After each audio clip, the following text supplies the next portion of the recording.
All right. Well, welcome everybody. My name is Samuel. I'm a production engineer at Meta. And today I'll present the Bpftrace OOM profiler that I wrote. And by the way, good ordering on the talks, because now I was not going to explain anything about Bpftrace, so thank you, Victor. So yeah, just a little agenda for today. First, we'll frame the problem we were facing. We'll walk through some implementation details, look at results, and share some learnings. So the team I work on at Meta, it's called Scuba, and it's basically a big log aggregation system.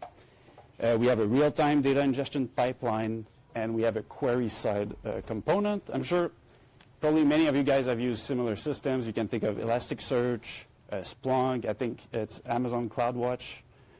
And yeah, visually it looks something like this. So if you trace a request through the system, it goes through the proxy, and then it traverses the MapReduce architecture all the way to the leaves. And this is the part of the system we'll be interested in today.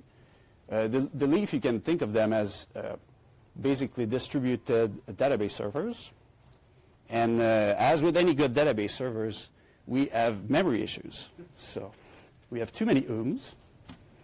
And the goal of this project is, so we already have protection in place. In the query engine, we have a whole admission control layer. But really, even though we have protection, we're still OOMing. And so the goal was to, can we improve the OOM observability? And so we want to identify expensive use cases.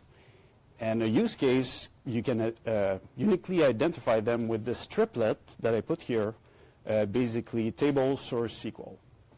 So, and then eventually, yeah, if you're able to identify these expensive use cases as a first responder, when we're facing waves of OOMs, you can go and you can block them, potentially. So, okay, so let's try to see if we can do a proof of concept. So the first version, it's not going to be the final result, but naively, our goal is we'll try to count these triplets, which I'll also refer to as aggregations. We want a data set that is highly correlated with memory pressure, OOM, so we'll collect data only when we're facing memory pressure. We'll log only after OOM. And then the final criteria is we want to be memory lightweight. And that's because the system's already running out of memory, so our tracing should be not adding oil on the fire. Okay, so when I was discussing this project with teammates, they were like, well, why do you want to use Bpftrace for this? Why not just do it in user space?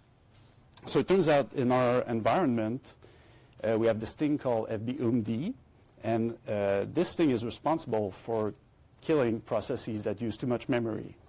So it will act before the kernel OOM killer. And what it does, it sends a SIGKILL. SIGKILL, you cannot intercept it, cannot ignore it in user space. And so this is why it's useful to use Bpftrace.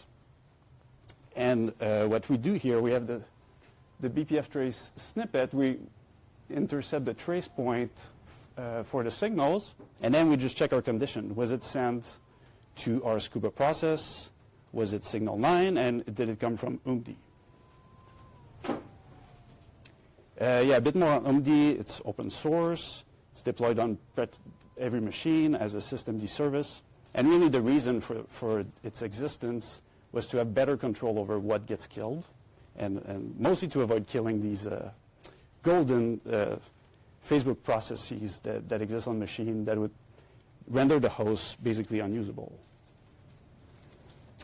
So, okay, so we move on with our goals. Let's try to collect these aggregations. So the first thing we do is we go in our binary, and here we use the macro from Folly. Folly is a C++ open source library, and we use this macro. We had two probes. So first the entry probe, and you see what we do is we add the query ID, and then our triplet, table, source, SQL. And then we also add the return probe, which is going to run at the end of the function. And we have the query ID there. So it's important to have a common piece of information between entry probe, return probe, so you can connect the dots. And that will be important later. Okay, so now we've instrumented our binary, so we can go in Bpftrace and actually attach to this new USDT trace point. So here, this is the entry probe with query SQL. And we have this map, and we just count our triplets, and we also save the PID. Because if you're in this probe context, the PID will refer to our server. And we needed that to do the filtering on the OOM. Okay, another thing we add, and this is just for completion, but sometimes OOMD is not perfect. So sometimes the kernel will actually kill our process. But we can detect this by tracing another trace point from the kernel, and we can just filter on the PID. So this is another way to detect if we've been killed. And finally, yeah, our last criteria. Remember, we didn't want to use too much memory. So there's a few ways to do this, but the way I chose was to do bucket duration over time. So what we do is we collect aggregations, and we always write in the current bucket. And then every now and then, we rotate the buckets. And so if it's elapsed, everything that was in current, we put in previous, and we just trash everything from previous. And so you can see we rotate things, which means in the end, the memory we use, our data retention period, is twice the bucket duration. And in Bpftrace, it looks like this. So you can do things with the interval here every 10 seconds. We look how long has it been elapsed since the bucket started. Are we over the bucket durations? Is it time to rotate? If so, we have two for loops. We delete everything in previous. We put everything in current in previous, just like we showed it in the graph. And then we reset the timer.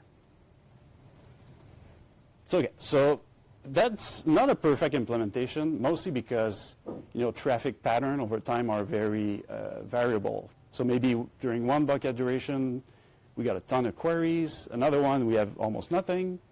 So it's not the best way to do things. It would be much better with the LRU hash map. And as Victor mentioned, there's active discussion and a thread for supporting this. And the other thing, you cannot assign a hash map to another hash map. So I wanted to just do, prev equals current, but it turns out you cannot do this. And then the other issue was you can clear a hash map, but it's only async supported. So that created some data inconsistencies. But OK, so we've achieved everything we wanted. Let's ship this in production. So the way this works, at Meta, we have this service at the center. It's called Strobe Light. And Strobe Light takes two things. It takes the system state and triggering rules. So for us, the triggering rule is on memory pressure. So what we do is we tell Strobe Light, OK, if you see memory pressure, start our Bpftrace sidecar. And then it will do its thing, attached to all the probes. And then if we OOM, then we dump the data. And the data is parsed by Strobe Light, which sends it back to Scuba. So yes, we are monitoring Scuba with Scuba. OK, the results. So yeah, unfortunately, I do have to censor the prod data, despite what you've heard about our censorship policies. But I still put the counts there. So you see this, we have our triplets. We have the table source SQL, and we were able to order by the counts. And it works. It's a proof of concept. It's tailored data. But it turns out it's not really useful. And the reason for that is, I put this thing. Frequent doesn't mean expensive. So we have on our platform these type of use cases which are basically health checks. And so they're all going to be at the top of the list, which makes the data really noisy, and it's not really useful. So So we let this run for a month or two. We get some discussion, collect feedback, and we come up with new ideas. So let's try to one-up our implementation. And what we're going to do is, well, first we'll do continuous logging. So in the previous version, we had this bucket thing. We do current previous, and we would trash the data. But it's perfectly good data. We can still log it. And what we do, though, because we want to retain the ability to say, was it OOM-only data, like logged after OOMs? So we just add a filter. We do this. Then we'll track one query ID per aggregation. That's mostly for us. Query ID is a gateway to many other data sets, get more information. And then instead of doing counts, we'll try to collect memory and CPU cost. Okay, so the way this looks is we go back in Bpftrace and we refactor the entry probe. And now, so we need to trace all this new information. So that means we need to add a bunch of maps. And we still want to be memory lightweight. So we add this thing, the concept of an aggregation ID. And really, it's just because we only want to store the triplet once. So we store it once, we create an ID, it's just a self-incrementing ID, and then that's what we use to refer to the aggregation. Number two here, we have a query IDs map.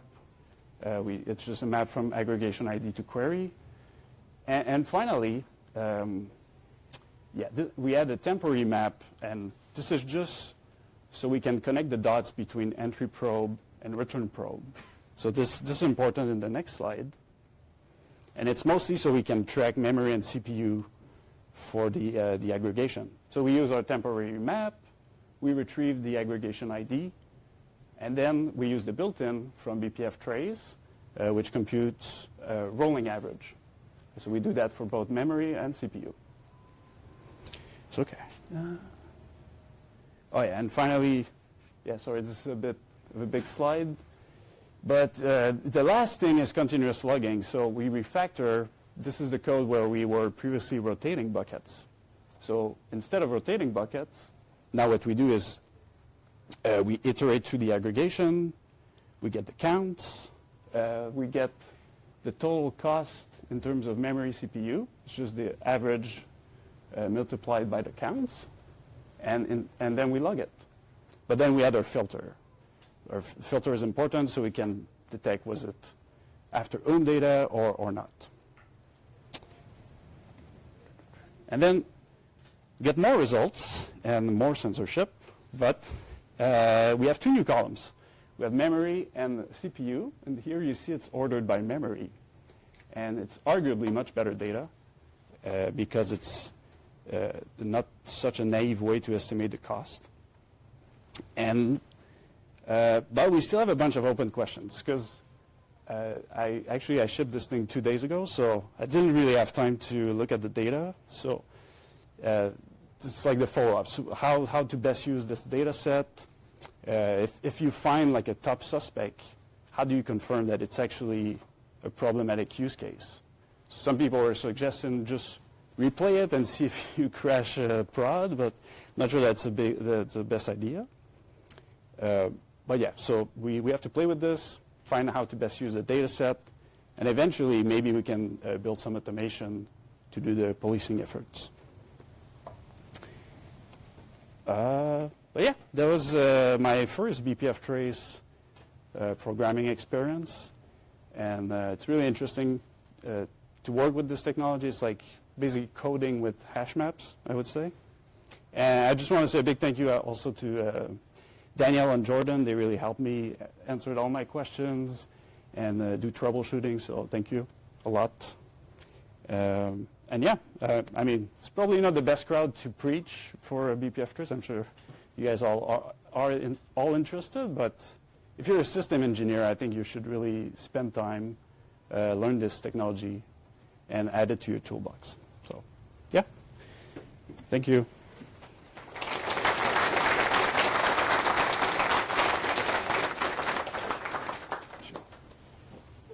Do we have time for questions?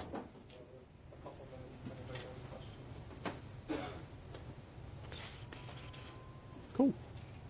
No question. Oh, wait. One question? Are you running only this Rockford servers or other services as well? The Rockford service? Yeah, so you mentioned there's like Rockford, something Express. Yeah. So and only through the USDGs? Yeah. So that's the only one where you deploy this? Yeah, exactly. It's just this one function, we added 2 probes to USDT. Rockford is just a legacy name for Scuba. That's just the name of the binary.